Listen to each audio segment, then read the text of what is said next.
Creo que dentro de 10 años voy a estar haciendo lo que me gusta y disfrutando mi vida. Poder cumplir los sueños, objetivos y expectativas que tengo. Darle regalos a mis padres, tratando de darles lo que me dieron. Mi misión es conectar, amar, brillar y servir. Esta es una carta escrita por Fernando Báez Sosa de su puño y letra, una en la que volcó sus sueños y desnudó su esencia como ser humano. Pero sus anhelos no llegaron a hacerse realidad, y es que su vida le fue arrebatada prematuramente en un ataque grupal frente a una discoteca en una fatídica madrugada de enero de 2020, mientras se encontraba en una ciudad costera de la provincia de Buenos Aires. Un crimen que por su violencia y las circunstancias que lo rodearon conmocionó a la población de un país, y también al público más allá de sus fronteras. Pero antes de empezar con los hechos, conozcamos a los protagonistas. Hola a todos, ¿cómo están? Mi nombre es Lesma, espero se encuentren muy bien. Yo como siempre muy contenta de poder estar un día más aquí con ustedes, muy agradecida de que me estén viendo donde quiera que se encuentren. El día de hoy tenemos un caso sucedido en Argentina, el de Fernando Báez Sosa. Acompáñenme a ver todos los detalles.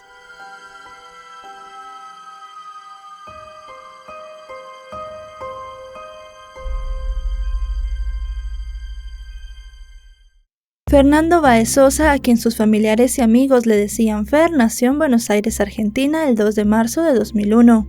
Era el único hijo de María Graciela Sosa y Silvino Báez, dos inmigrantes paraguayos oriundos de Carapegua, que abandonaron su tierra natal buscando un destino mejor, y se conocieron en el país que los acogió.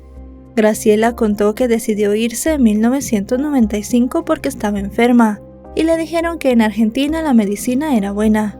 Poco tiempo después conoció a Silvino, se casaron y decidieron tener un hijo.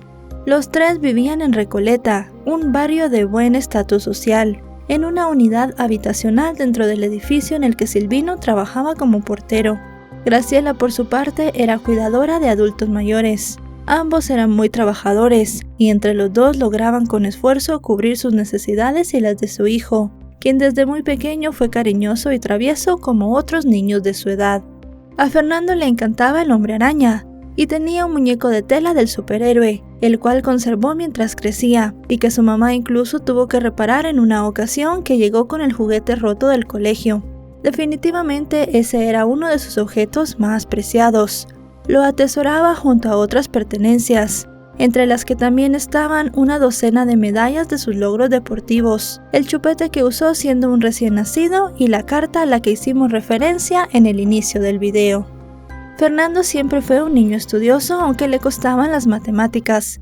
Quería ingresar en el Colegio Marianista de Caballito al terminar la primaria, pero siendo una institución privada sus padres no podían costearla, por lo que se preparó durante un año para optar por una beca. Su esfuerzo se vio recompensado cuando quedó seleccionado entre 400 aspirantes. Él siempre supo combinar su formación académica con otras actividades. Le gustaban mucho los deportes, especialmente el fútbol, el cual practicaba con sus amigos todos los sábados. Para quienes lo conocieron, Fernando era un muchacho divertido y también solidario. Se involucró con distintas iniciativas del colegio, a través de las cuales demostró su compromiso para con los demás, como por ejemplo el proyecto Servir, concebido para que los jóvenes dediquen una semana de sus vacaciones de verano a tareas de albañilería, y también construcción para organizaciones sociales. Asimismo, contribuía con la organización no gubernamental Seres vs Teneres, dedicada a ayudar a personas vulnerables de la provincia de Buenos Aires. En su afán por ayudar cuando el frío se apoderaba de las calles, Fernando salía a recorrer la zona de Caballito donde estaba ubicado su colegio, para poder entregar comida caliente a las personas en situación de calle. Además de sobresalir por su rendimiento académico y solidaridad, Fernando destacaba por su sensibilidad, su alegría y su compañerismo, características que eran alabadas por sus maestros, por sus compañeros y también por los padres de la comunidad educativa de la que era parte. Esa forma de ser le permitió rodearse de un buen grupo de amigos, quienes disfrutaban mucho de su compañía. Según información reflejada en algunos medios, Fernando era tan apreciado que al finalizar la secundaria en 2018, sus amigos hicieron una colecta para ayudarlo con sus gastos, a fin de que los acompañara al viaje de egresados. Fue en el colegio marianista donde Fernando conoció a Julieta, su novia, una jovencita que, si bien no era del mismo curso, participaba con él en varias de las actividades de servicio comunitario. Los jóvenes enamorados se dieron su primer beso en diciembre de 2018, durante el viaje de egresados en la ciudad turística de Bariloche, y poco después, el 19 de febrero de 2019, él le pidió que fuera su novia. Una ocasión en la que, según recuerda Julieta, ambos lloraron de emoción. Juntos hacían una linda y divertida pareja. En sus fotos y videos se les veía compartiendo momentos divertidos y también tiernas manifestaciones de amor. Él y Julieta también tenían un interés en común, las leyes. Ambos querían estudiar Derecho y juntos ingresaron en la Universidad de Buenos Aires. Fernando aprobó todas las materias del ciclo básico común, conocido como CBC, e iba a comenzar a cursar la carrera que lo acercaba a su meta de convertirse en abogado. Sus padres estaban muy orgullosos de su único hijo, no solo por los logros y el compromiso hacia los demás, sino también por ser un joven muy dado a apoyar con las tareas del hogar, además de ser cariñoso y compenetrado con ambos. Durante las vacaciones de verano en Argentina, como en todos los países del mundo, existen distintos lugares predilectos por los jóvenes para pasar los calurosos días, y Fernando no era la excepción. En el verano de 2020, el joven decidió que visitaría 2 ciudades de la costa atlántica. Primero fue con sus amigos de la primaria a Pinamar, y luego se juntó con sus amigos de la secundaria en Villa Gesell. Su madre comentó que Fernando estaba muy emocionado por este viaje.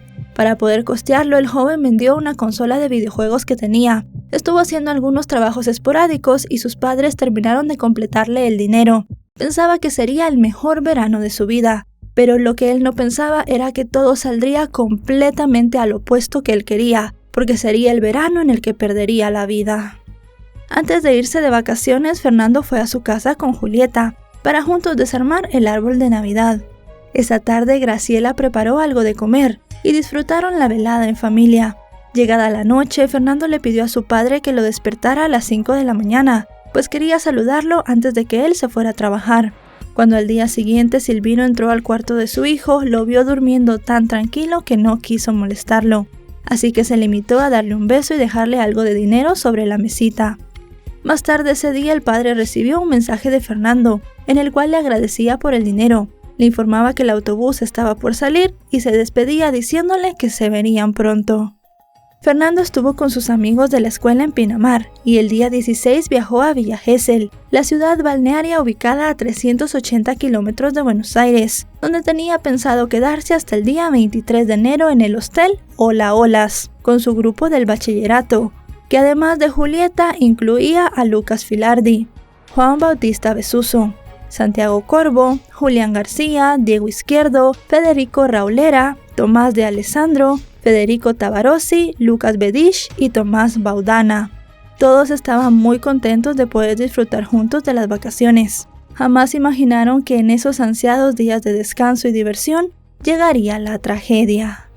Y es que Villa Gesell también fue el destino escogido por otro grupo de jóvenes completamente ajeno al de Fernando. Eran oriundos de Zárate, y en su mayoría jugaban o habían jugado al rugby en el mismo club. Varios de ellos, además de la práctica deportiva y de su origen geográfico, tenían en común lazos de sangre, como veremos a continuación. Primero les hablaré de Máximo Pablo Thomsen, apodado como Machu. El joven de 20 años, para el momento de las vacaciones de verano de 2020, nació el 27 de noviembre de 1999 en Zárate. Sus padres son Marcial Javier Thomsen y Rosalía Zárate, quienes en ese momento estaban divorciados. Él se dedica al comercio de artículos y accesorios para autos y motocicletas, y ella, arquitecta de profesión, hasta el momento de los hechos, era secretaria de Obras Públicas del municipio de Zárate. Máximo era estudiante del profesorado de Educación Física y quería ser kinesiólogo de alto rendimiento. Desde pequeño se formó en el rugby con el Arsenal de Zárate, y en 2017 entró en el Atlético San Isidro, en la división de menores de 19. Según sus compañeros de este último equipo, era un joven callado y que nunca se integró al grupo. Cuando llegaron las vacaciones de verano de 2020, Máximo condujo hasta Villa Gesell en su vehículo Corsa en compañía de algunos amigos. Matías Benicelli, también de 20 años, nació el 5 de noviembre de 1999. Sus padres son Mónica Esther y Eduardo Benicelli. quien es dueño de un taller de pintura en el que también trabajaba su hijo. Matías y su padre practicaban juntos la cacería deportiva, y de hecho se les ve en algunas imágenes publicadas en redes sociales posando junto a sus presas. Matías no jugaba al rugby, sino al fútbol, pero se integró en el grupo a través de su primo Máximo. Las madres de ambos son hermanas, a pesar de no tener el mismo apellido. Matías viajó a Villa Gesell con un auto Vento de color negro que le prestó su papá y que llevó cargado de ropa y bebida. Por otra parte tenemos a Luciano Pertossi, apodado como Chano. Él tenía 18 años en el momento de los hechos. Nacido el 29 de enero de 2001, era el menor del grupo. Es hijo de Mauro Pertossi, quien era supervisor de producción de la automotriz Toyota, y de María Sinali. Había culminado la secundaria y quería entrar a estudiar ingeniería. Era jugador en el Arsenal de Zárate y fue parte de los seleccionados juveniles de la Unión de Rugby de Buenos Aires. De Ciro Pertossi podemos decir que nació el 8 de mayo del año 2000 y tenía 19 años en el verano del 2020. Había comenzado el ciclo básico en la universidad y quería estudiar arquitectura. Tanto él como su hermano Luciano hicieron trabajos informales durante el 2019 para poder pagar su viaje a la costa atlántica, porque sus padres tuvieron otros gastos que afrontar y no pudieron ayudarlos en esas vacaciones. También tenemos a Lucas Fidel Pertossi, que tenía 20 años en el momento de los hechos. Es primo de Luciano y Ciro. Nació el 25 de febrero de 1999, de la unión de Marcos Pertossi y Ana María Tártara. Es técnico en seguridad e higiene. Y según el medio argentino Perfil, justo antes de partir a Villa Gesell, escribió que faltaba poco para irse con los pibes, a romper todo lo que les había faltado el año pasado. Sobre los primos Pertossi, los medios dieron a conocer que, según vecinos de Zárate, se trataba de jóvenes que solían protagonizar peleas y ataques. Antes de que el apellido Pertossi saltara a la opinión pública por la vinculación con la muerte de Fernando, otros dos miembros de la familia habían tenido problemas con la ley. Uno de ellos es Matías Pertossi, hermano de Lucas, que fue condenado a prisión por robo calificado en grado de tentativa por el uso de arma de fuego y lesiones, en un hecho ocurrido en 2018. El otro es Ramiro Pertossi, hermano de Ciro y Luciano, quien estuvo detenido por amenazar con arma de fuego a un joven de Zárate. Aunque quedó libre, se le impuso una restricción de acercamiento al domicilio de la víctima. Otro de los implicados en el hecho es Blas Sinali, quien tenía 18 años en el momento de los hechos. Nacido el 18 de abril de 2001, es el segundo hijo de María Paula Sinali, una abogada que, a pesar de tener una enfermedad que la inhabilita para trabajar, era el único sostén económico de la familia. La información del padre no se conoce. Luego está Enzo Comelli, quien tenía 19 años cuando todo sucedió. Nacido el 25 de febrero del año 2000, es hijo de María Alejandra Guillén, quien desde el 2019 se encontraba sin empleo, y de Marcelo Adrián Comelli, quien para el momento de los hechos trabajaba en una ferretería. Enzo trabajó en la caja de un local nocturno para poder ahorrar lo necesario para sus vacaciones.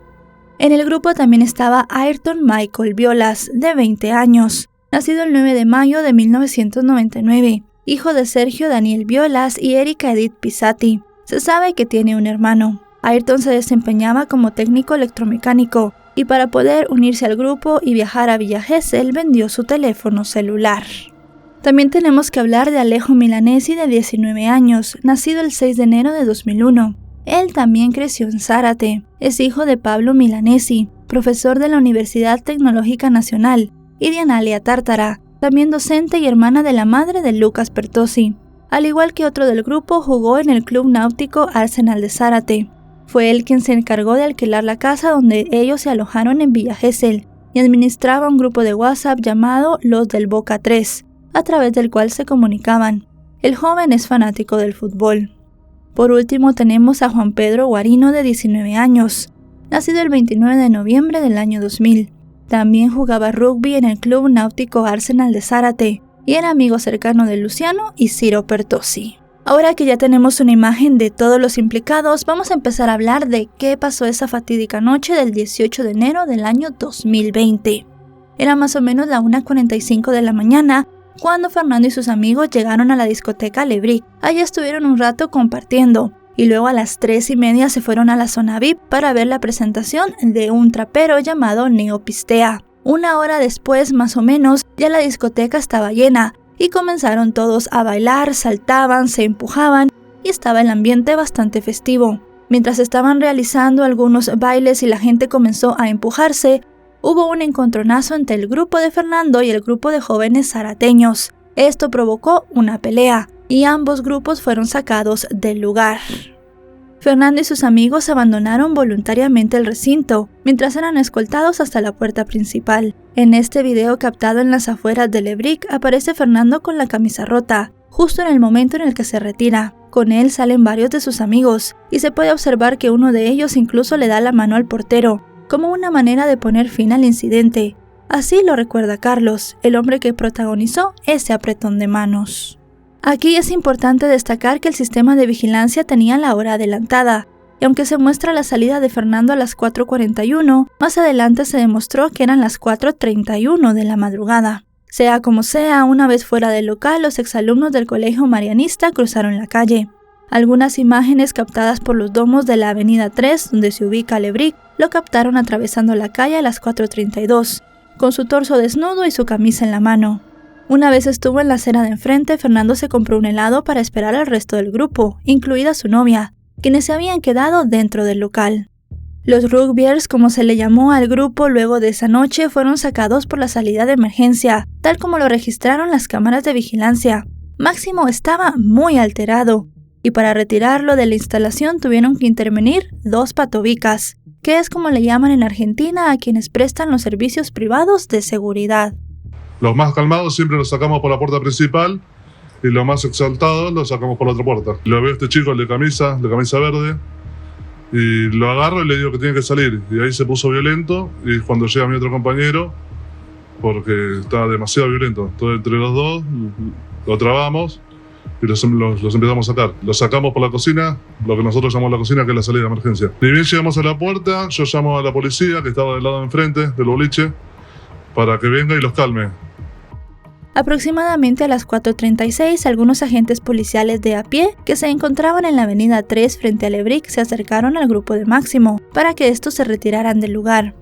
Poco después, los uniformados fueron llamados para atender otra situación que se estaba presentando en las cercanías, con lo que el área se quedó sin vigilancia policial. Mientras todo esto sucedía, Fernando y sus amigos estaban muy tranquilos. Para ellos la pelea dentro del centro nocturno era agua pasada, y solamente querían que la noche terminara para irse a descansar con los demás. Pero para el grupo con el cual habían tenido el encontronazo, para Máximo y sus amigos, esto no era así. A las 4:44, Fernando fue atacado por la espalda. Le dieron una patada que hizo que cayera al suelo. Y luego de esto vinieron sobre él muchas patadas y puñetazos. El joven no pudo defenderse de sus atacantes y simplemente en cierto momento trató de levantar la mano, como en señal de un pedido a sus atacantes de que por favor pararan de golpearlo.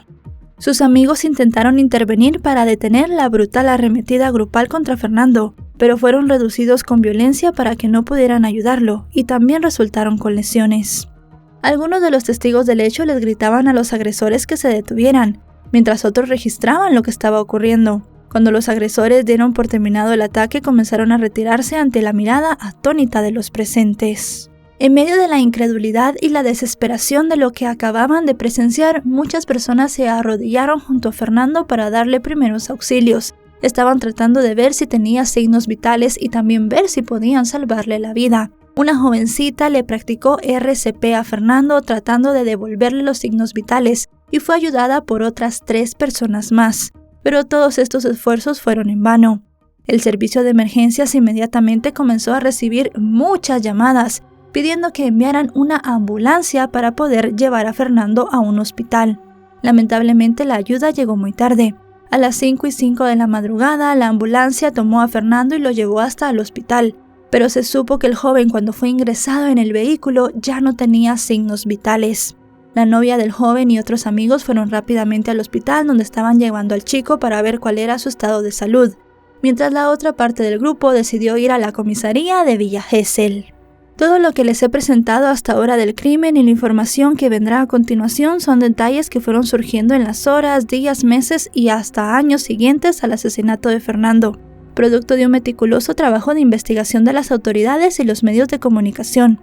que con el aporte de las cámaras de seguridad, los testimonios de los testigos y las comunicaciones intercambiadas entre los involucrados, lograron reconstruir minuto a minuto las incidencias de aquella fatídica madrugada de enero.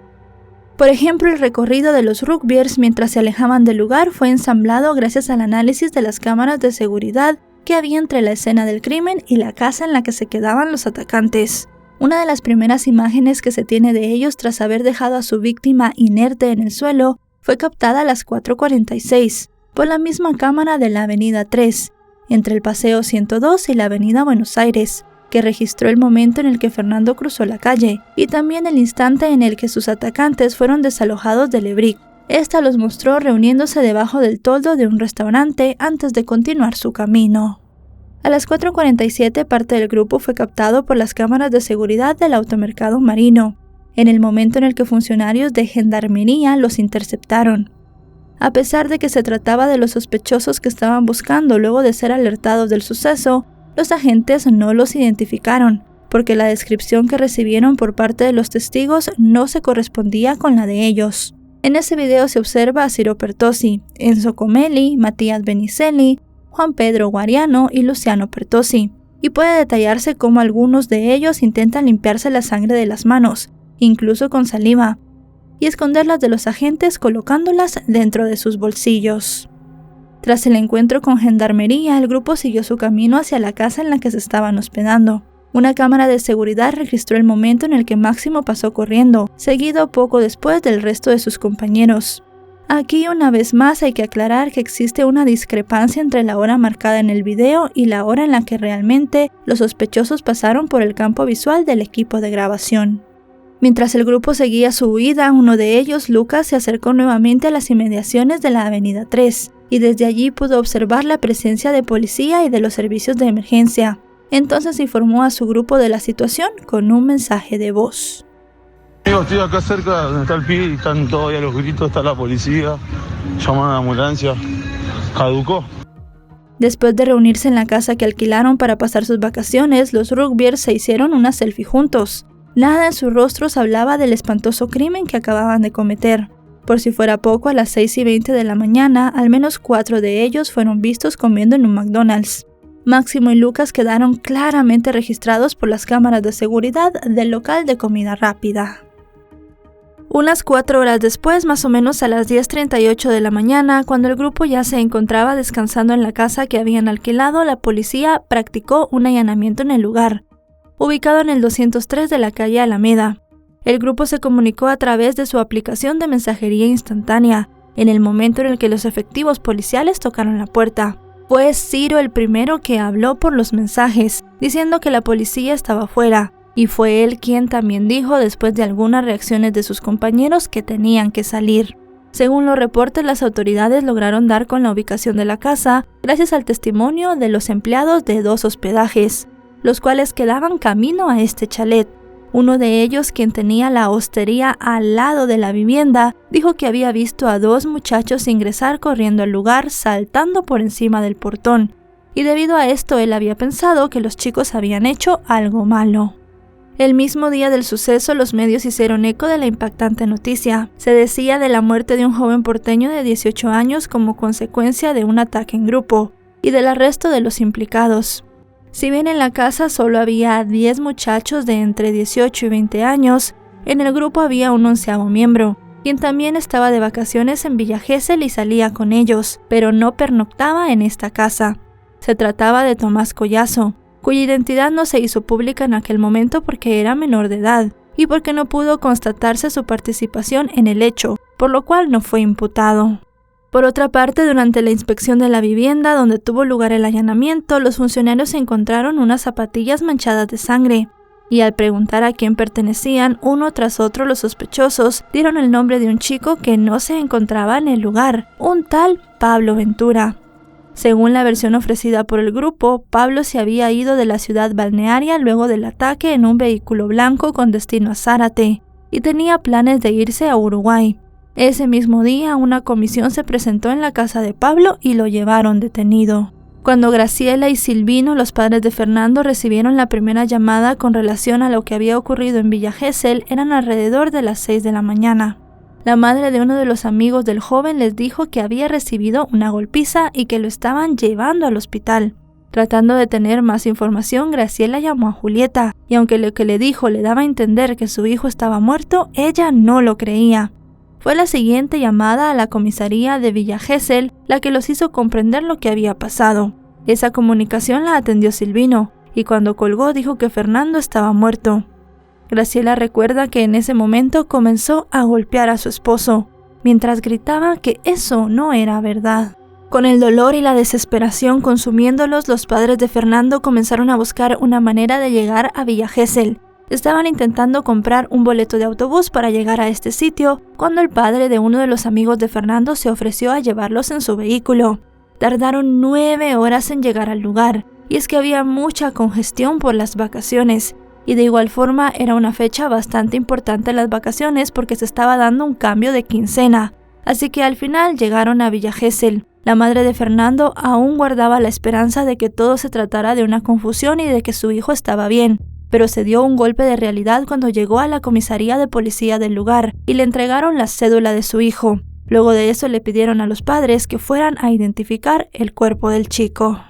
El fiscal de la causa, Walter Mercury, le pidió al juez que el caso fuera investigado como homicidio agravado por la participación premeditada de 2 o más personas, pues consideró que los agresores sabían qué estaban haciendo cuando golpearon a Fernando hasta la muerte. En declaraciones a los medios un día después del crimen, Mercury dio a conocer que durante el allanamiento se habían incautado gran cantidad de elementos de prueba, entre ellos ropa y calzado con manchas de sangre.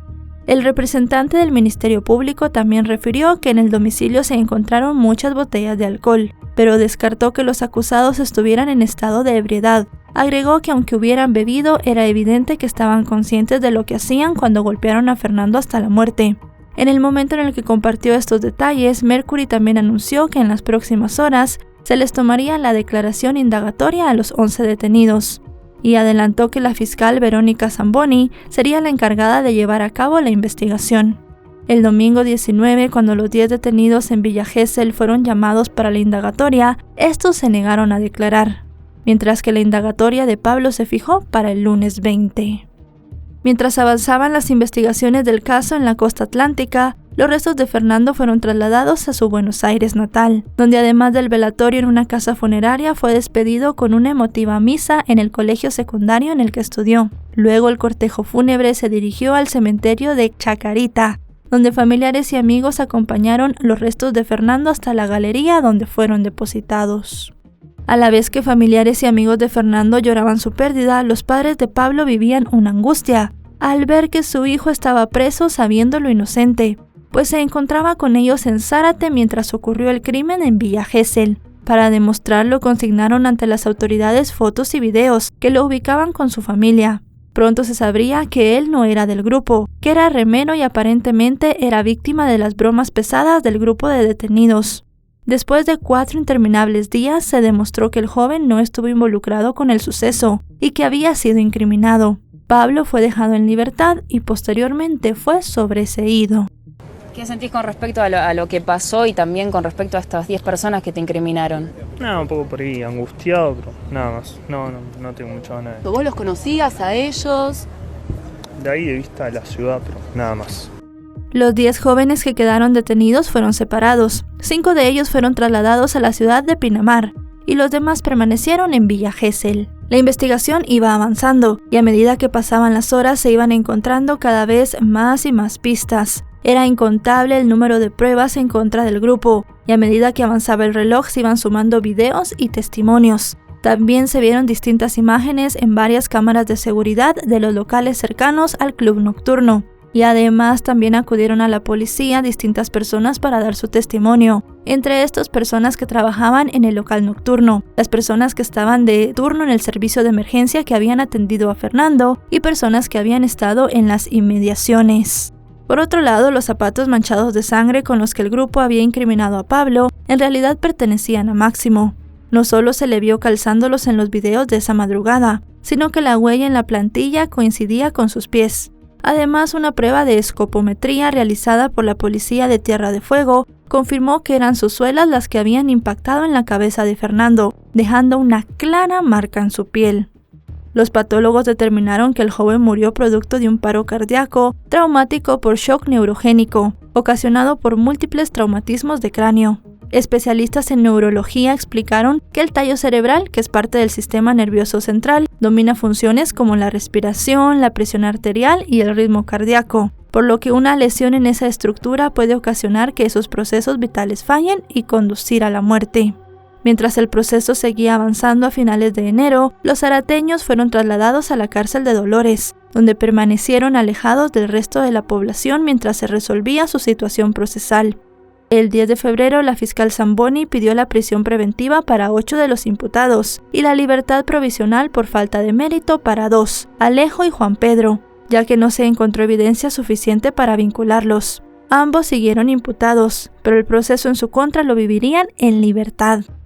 A mediados de marzo, los 8 que permanecían detenidos fueron trasladados nuevamente, en esta ocasión al penal de Melchor Romo, en celdas que compartían de a 2. En abril de 2020, la Cámara de Apelaciones y Garantías de Dolores ratificó la prisión preventiva de los 8, mientras que Juan Pedro y Alejo fueron sobreseídos de la causa. Tras su detención y en el momento de la imputación, los acusados contaron con una abogada de oficio, pero al día siguiente asumió la defensa Hugo Tomei, quien a lo largo del proceso contra sus clientes alegó que el acto de imputación fue ilegal y pidió la nulidad. A su entender, a los jóvenes no se les habría dado el derecho de ser escuchados y tampoco se les habría informado acerca de los hechos por los cuales se les acusaba. Pidió que se restableciera el caso y que el proceso continuara con ellos en libertad. Según él, los jóvenes detenidos habían sido sometidos a una imputación expresa en grupo y no se habían respetado sus garantías. El abogado recurrió a distintas instancias buscando que su solicitud fuera aceptada, pero los fallos al final no lo favorecieron. Desde un primer momento, el mediático abogado argentino Fernando Burlando quiso representar con su estudio de forma gratuita a Graciela y Silvino. Su interés nació al enterarse de una anécdota que contó Graciela en una de sus primeras declaraciones. Al hablar sobre su hijo, relató que cuando él decidió estudiar leyes, dijo que quería ser como Fernando Burlando. Así, antes de que culminara el mes de enero de 2020, se constituyó como querellante, junto al abogado Fabián Almendola. El juicio contra los 8 imputados comenzó el 2 de enero de 2023, entre otras cosas debido a los retrasos causados por la pandemia. A lo largo de estos 3 años, los acusados nunca hablaron, y según el abogado Burlando, tampoco expresaron remordimiento. Para el letrado, en realidad, sus declaraciones no eran necesarias, porque las pruebas ya los comprometían. A principios del año 2021, la causa fue elevada a juicio oral. El abogado defensor pidió la anulación de ese acto, alegando que no se entendía qué se le imputaba a cada uno de sus clientes. El letrado también criticó el hecho de que el propio presidente de la Nación, Alberto Fernández, se manifestara pidiendo justicia, como sinónimo de prisión perpetua, lo que comprometía el equilibrio del proceso. El abogado también manifestó su rechazo ante algunas expresiones del abogado Burlando hacia sus defendidos. Él se refirió al grupo de jóvenes como cobardes, asesinos y residuos escatológicos, por mencionar algunos. A finales de febrero de 2022 inició la cuenta regresiva para el juicio. Si bien el caso siempre contó con gran cobertura mediática, los medios de comunicación de todo el país organizaron importantes operativos para poder seguir minuto a minuto todas las incidencias desde la ciudad de Dolores, donde se llevaba a cabo el juicio. También se notó mucho la presencia de los medios paraguayos, por el interés que despertó el caso en ese país del que son oriundos los padres de la víctima. El Tribunal Oral en lo Criminal de Dolores, integrado por María Claudia Castro, Cristian Rabaya y Emiliano Lazzari, fijó la relación del juicio oral y público en 22 jornadas. El Ministerio Público contó con la representación de los fiscales Juan Manuel Dávila y Gustavo García, Fernando Burlando y su equipo, Fabián Almendola, Facundo Almendola y Germán Facio, representaron a los padres de la víctima. En total fueron citados 176 testigos, aunque al final no todos declararon. El fiscal Dávila fue el encargado de presentar las líneas de la acusación del Ministerio Público. Acusó a los 8 imputados de ser coautores de homicidio agravado por alevosía y por el concurso premeditado de 2 o más personas, y de las lesiones leves causadas a los amigos de Fernando que habían intentado defenderlo. La fiscalía expresó que 5 de los acusados habían atacado a Fernando por la espalda, aprovechándose de que esta era una posición de indefensión, que le habían dado muchos golpes, muchas patadas, que al final le habían provocado la muerte. Los otros 3, según la fiscalía, también habían participado en el hecho con el fin de darle muerte a la víctima. Ellos habían rodeado tanto a Fernando como a sus amigos, impidiendo que éste pudiera defenderse y que los amigos también pudieran defenderlo. Dijo que el grupo siguió golpeando a Fernando incluso cuando éste ya se encontraba tirado en el suelo inconsciente, causándole todas las lesiones que le provocaron la muerte. Siendo alrededor de las 4 horas con 40 minutos, Máximo Palo Thompson, Ciro Pertossi, Enzo Comelli, Matías Franco Benicelli, Blasinali, Aiton Malkenviolás, Lucas Fidel Pertossi y Luciano Pertossi se pusieron de acuerdo para darle muerte a Fernando Báez Sosa. Se distribuyeron funciones a tales fines y aprovechando que Fernando Báez Sosa y sus amigos se encontraban conversando en la vereda de enfrente al local comercial Lebric y por lo tanto distraídos, atacaron por sorpresa a Fernando Báez Sosa, aprovechando que el mismo estaba de espaldas e indefenso. Por su parte, Fernando Burlando dijo que los acusados habían tomado la decisión de matar, y al final lo habían hecho, y se refirió a la agresión como una verdadera carnicería humana. A partir de hoy, vamos a demostrar que el asesinato a Fernando Báez Sosa tuvo como mecánica un asalto por ambos flancos de la víctima. Luego de esperar que el personal policial que vigilaba la zona se retirara del lugar para así facilitar aún más la tarea, garantizar la impunidad, matar sin ningún tipo de riesgo y sobreseguro. Llegado el turno de la defensa y antes de exponer sus lineamientos, Hugo Tomé intentó suspender el desarrollo del juicio en 2 ocasiones. Primero alegando que no se cumplió con el debido proceso a la hora de imputar a los acusados 3 años antes. Reiteró que se había tratado de una imputación express. El tribunal rechazó su pedido, indicando que las solicitudes de nulidad ya rechazadas por 2 instancias, como era el caso, no pueden ser reeditadas infinitamente con idénticos argumentos. Frente a esta decisión, Hugo Tomé presentó un nuevo pedido de nulidad, por considerar que la acusación no especificó qué conducta habría tenido cada uno de los acusados, solicitud que también fue rechazada por los jueces, quienes coincidieron que en la acusación se había presentado de forma clara y precisa la información sobre el tiempo, el modo y el lugar de los hechos. Lo único que quiero es que tengan el debido proceso legal, que hasta ahora no existió. Y todos miran para el costado. Es un crimen absoluto, el mismo Estado, como lo dije hoy. Dispone la ley y no la aplica. ¿Para quién es la ley? ¿Para los demás? Para ellos sí, para los otros no. Frente a los intentos de nulidad de su contraparte, el abogado de la querella, Fabián Almendola, aseguró que la defensa estaba tratando de entorpecer el debate y dilatarlo. Esto no es más que una estrategia de una defensa que no tiene una posibilidad de ejercer una defensa material porque no la hay. Entonces recurre a este artilugio de la defensa procesal en la cual intenta retrotraer la causa al minuto 1, en un momento en el que debiera ya, y por eso digo que afecta al particular damnificado, porque estamos en el inicio de la audiencia de debate donde se va a poder escuchar a cada uno de los testigos y a poder reproducir cada una de las pruebas. Lo que no quiere que suceda justamente la defensa. Ese mismo día el tribunal escuchó el testimonio de los 2 primeros testigos, Graciela y Silvino, padres de Fernando. Guiada por las preguntas de su abogado, Graciela dijo que los 3 eran inseparables y felices. Confesó que nada tenía sentido para ella desde que perdió a su hijo, y que su cama seguía tendida y su ropa en el armario. Refiriéndose a los imputados, la madre dijo que no le tuvieron piedad a Fernando. Antes de retirarse del tribunal, Graciela dijo que antes de irse de viaje, le dijo a su hijo que se cuidara y que no confiara en nadie, y él le respondió diciendo que la maldad no existía. Silvino también repasó algunas etapas felices que tuvieron como familia y explicó que fue muy duro reconocer el cuerpo de su hijo, pues para él fue como ver una parte de él tirada en una bandeja de acero inoxidable con la cabeza reventada. En el segundo día de audiencias declararon 9 amigos de Fernando y también el padre de Julieta, la novia del chico, pues ella no estaba en condiciones de afrontar el juicio. Lucas Filardi, Juan Bautista Besuso, Julián García, Santiago Corvo, Federico Raulera, Tomás de Alessandro, Federico Tabarossi, Lucas Bellide y Tomás Baugana fueron señalando con nombre y apellido a 6 imputados, como algunos de los atacantes, y sostuvieron que la agresión fue sorpresiva y direccionada específicamente hacia Fernando, y ofrecieron detalles sobre la participación de cada uno de ellos.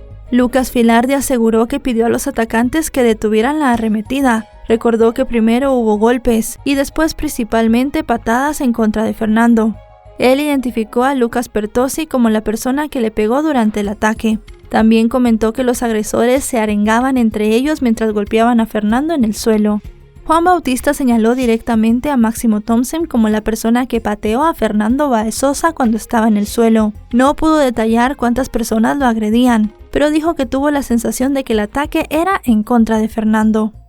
Identificaron también a Enzo como el primero en atacar al joven, y refirieron que Fernando no se pudo defender, y que ellos tampoco pudieron acercarse porque el resto del grupo se los impedía.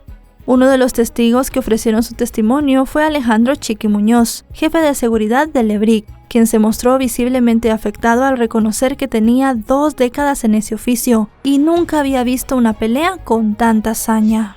¿Podés contar qué pasó dentro del boliche, por favor? Fue una pelea entre dos grupos. ¿Y vos no pudiste sacarlo a Thompson solo? No.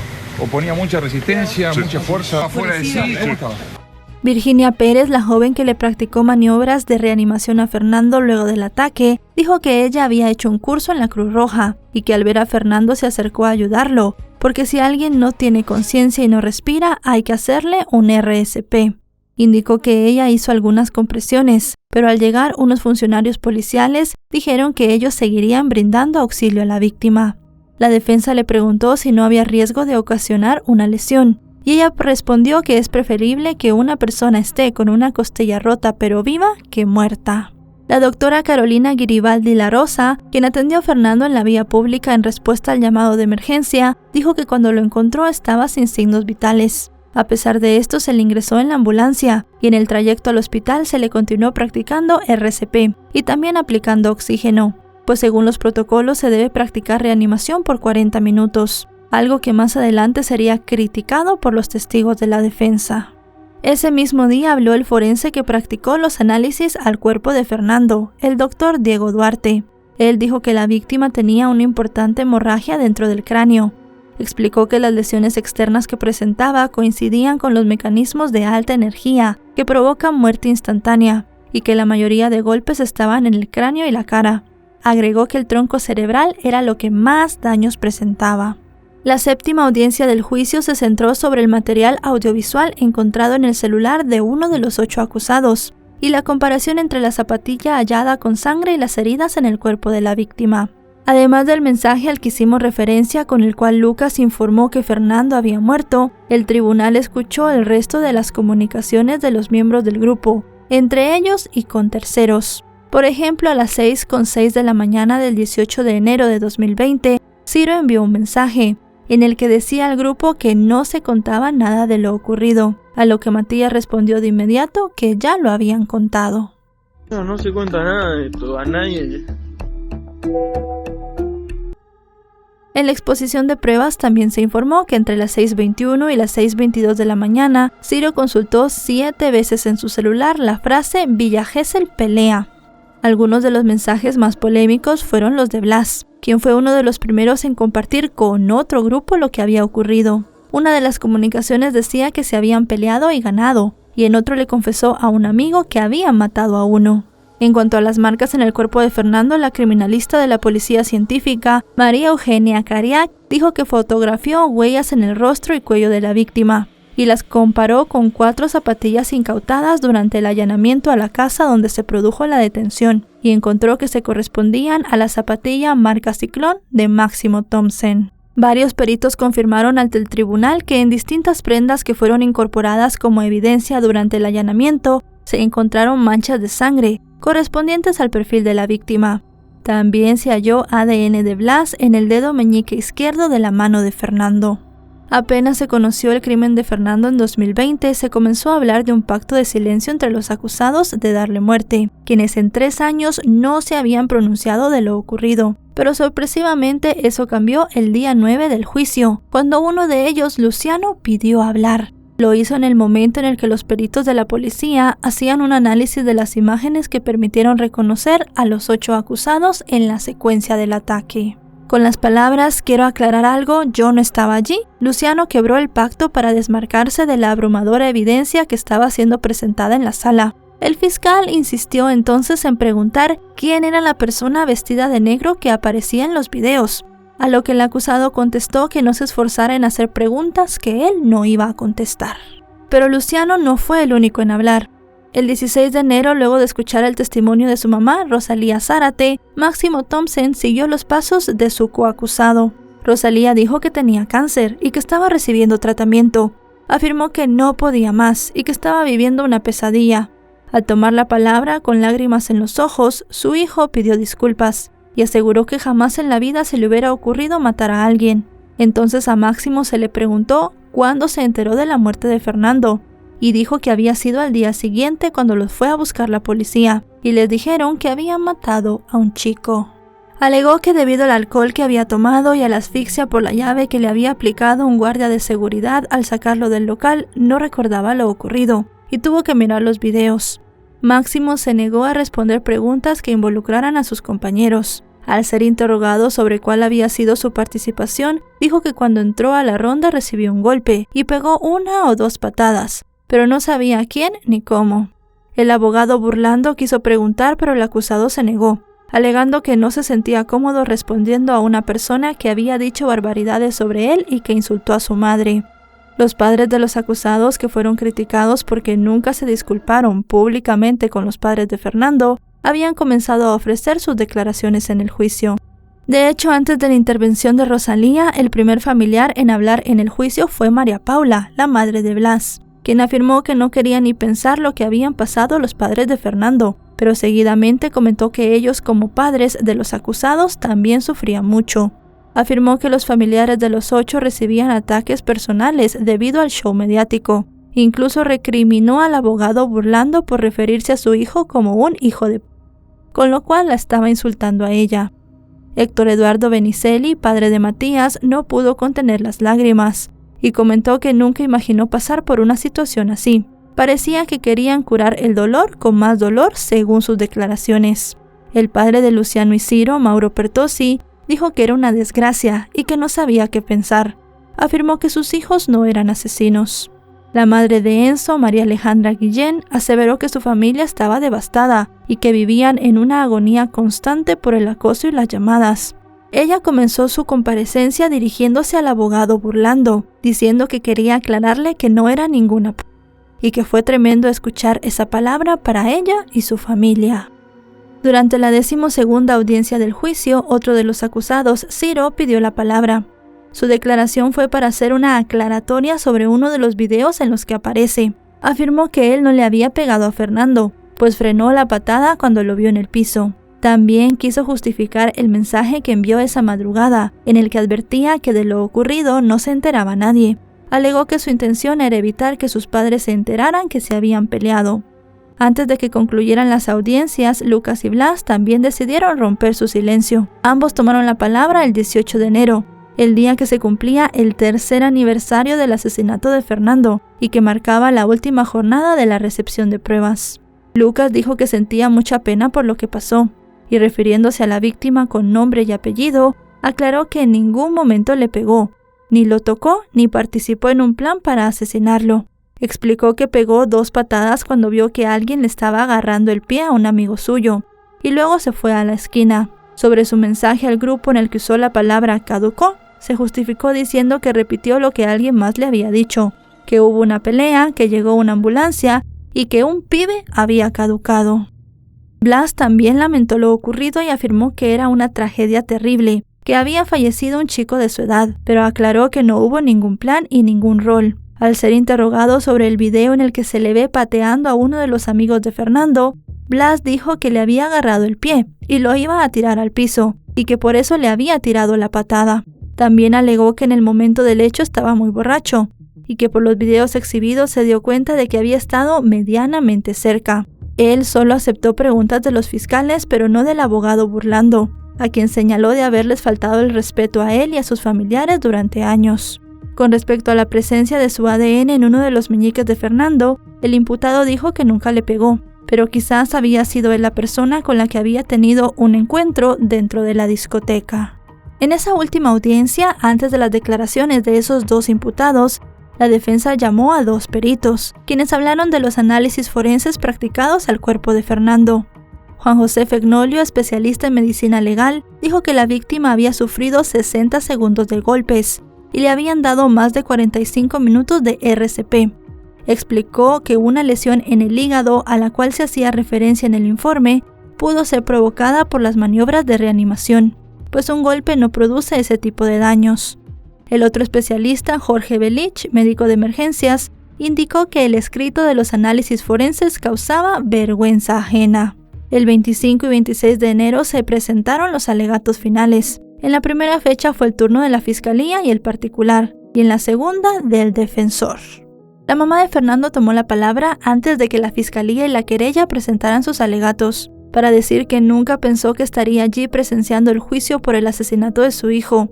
Al contrario, imaginaba que algún día lo estaría viendo a él defendiendo a alguien. Confesó que nunca había visto los videos hasta el juicio, y al hacerlo como madre sintió la necesidad de tirarse sobre su hijo para protegerlo. Yo solo pido justicia por mi hijo. Quiero que paguen lo que le hicieron. No le tuvieron piedad para nada. Solo deseo justicia y muchas gracias. Acto seguido, la fiscalía pidió la prisión perpetua para los 8 imputados, a los que acusó de ser coautores por el cargo de homicidio doblemente agravado, por haber sido cometido con alevosía y con el concurso premeditado de 2 o más personas en concurso ideal con lesiones leves. El abogado, burlando en representación de los padres de Fernando, dijo que los acusados actuaron en bloque, cada uno aportó su colaboración. Agregó que mataron por matar, por ganar, por tener un empujón y por llevarse un trofeo. Por su parte, el abogado Alméndola recordó que dentro del EBRIC, Máximo tuvo un incidente con Fernando, y eso despertó en el hombre y en sus amigos un enojo mortal. También aclaró que no buscaba curar dolor con más dolor, sino curar el dolor con justicia. En la última fecha de alegatos, el abogado Tomei aseguró que el caso había tenido una impronta mediática inigualable, con horas y horas de reproducción de videos y audios y exposición en las redes sociales. En ese sentido, aseguró que representaba a 8 condenados por el poder mediático de la sociedad y la opinión pública, lo que había sido una forma de presionar al poder judicial. También rechazó las afirmaciones de la fiscalía, en el sentido de que hubo un plan para matar. Afirmó que eso era falso y aseguró que toda la evidencia estaba contaminada. En su breve exposición, el abogado Tomei argumentó que el perito no pudo determinar cuál de los golpes causó la muerte de Fernando, y tampoco se pudo probar un plan para matarlo. Asimismo, negó un estado de indefensión y planteó que lo que hubo fue una agresión de sus defendidos hacia el grupo de Fernando, lo que hablaba de un homicidio en riña, o en su defecto, un homicidio simple con dolo eventual. Luego de la exposición de la defensa, los magistrados le dieron la palabra a los imputados. Uno por uno, los 8 se fueron poniendo de pie. Y palabras más, palabras menos, dijeron estar arrepentidos y pidieron disculpas a todos los afectados. Finalmente, el 6 de febrero de 2023 se conoció la sentencia. 5 de los acusados, Máximo Thompson, Ciro Pertossi, Enzo Comelli, Matías Benicelli y Luciano Pertossi, fueron considerados por los jueces como coautores penalmente responsables por los delitos de homicidio doblemente agravado, por el concurso premeditado de 2 o más personas y por alevosía en concurso ideal con lesiones leves. En consecuencia, fueron condenados a prisión perpetua. Los otros 3 imputados, Ayrton Violás, Blas Sinali y Lucas Pertossi, fueron encontrados culpables de ser partícipes secundarios del crimen y condenados a 15 años de prisión. Durante la audiencia, Máximo comenzó a tambalearse y se desmayó, por lo que se hizo una pausa antes de culminar la lectura. Según el fallo, Máximo Thompson y Ciro Pertossi estuvieron en todo momento atacando a Fernando. Los magistrados indicaron que el análisis del calzado de Máximo y la coincidencia de su huella con las marcas en la piel de la víctima, así como la sangre en una prenda de vestir de Ciro, los vinculaba al hecho. Con respecto a Luciano Pertossi y Enzo Comelli, se detalló que al comenzar la agresión, fueron directo al lugar donde había caído Fernando, efectuando movimientos de ataque. Sobre Matías Benicelli, su actividad se dedujo con el hallazgo de sangre, en la que se detectó el perfil genético de Fernando, en prendas que vestía esa madrugada. En cuanto a los otros 3 imputados, los jueces establecieron que Lucas, Ayrton y Blas apoyaron a los coautores y prestaron colaboración, si bien no imprescindible, lo suficientemente apta para favorecer la consumación del crimen. Mencionaron el rol de los 3 de pegar a los amigos de Fernando para evitar que lo asistieran. Tras la sentencia se conoció que tanto la Fiscalía como los abogados de la familia Báez Sosa apelarían ante el Tribunal de Casación Penal para que se revisen las condenas de 15 años que recibieron 3 de los condenados. También el abogado defensor anunció su intención de apelar para que se revisen las sentencias de sus 8 defendidos. Periodistas especializados afirmaron que pocas veces en la historia del país se vio un caso con tantas pruebas condenatorias, incluso sin contar los videos. El resultado del trabajo realizado por los peritos es una demostración de la capacidad que existe en este tipo de actos para que no queden impunes y los responsables paguen por sus delitos. Más allá de eso, queremos pensar que un caso que movió las fibras más sensibles del público en Argentina llevará a la reflexión a las autoridades, a los padres y a la comunidad en general, sobre las medidas que cada quien debe asumir desde su posición para evitar que otros jóvenes sufran el mismo destino de Fernando. Y bueno, chicos y chicas, hasta aquí el video de hoy. El caso de Fernando fue un caso, como ya se dijo en el guión, del cual se habló mucho en los medios, fue un caso realmente muy mediático. Desde que sucedió hasta ahora que se dio la sentencia, se ha hablado mucho de él en noticieros, en medios impresos, en internet. Realmente hay mucha información y se han hablado muchísimas cosas. Tanto los implicados, también la querella, la defensa, los mismos jueces, los mismos periodistas, otras personas que han estudiado derecho, han querido hablar del caso y dar su opinión sobre esto. No voy a alargar más realmente esta despedida porque el video va a ser largo y cada uno pues con la información que tiene a su alcance podrá tener su propia opinión. Siempre les digo que podemos comentar aquí con todo el respeto posible a la víctima y a sus familiares, que al final también son víctimas colaterales de todo lo que pasó. A este matrimonio le quitaron a su único hijo. Realmente era un joven que tenía muchas metas, toda una vida por delante y que cuando fue a vacacionar jamás pensó que no iba a volver a ver a sus seres queridos. Como les digo, fue algo realmente terrible. Si este video les ha parecido informativo, recuerden dejarle un me gusta, recuerden suscribirse si no lo están. Actualizo 3 o 4 veces por semana y si están suscritos les llegará una notificación cada vez que yo suba un video. En otras redes sociales donde también subo este mismo tipo de contenido me pueden encontrar como LesmaVR. Tengo Facebook, Twitter, Instagram y TikTok y como les repito también subo de este mismo tipo de contenido, videos y casos diferentes a los que van a ver en mi canal. Ahora sí, nos vemos hasta otro caso. Adiós.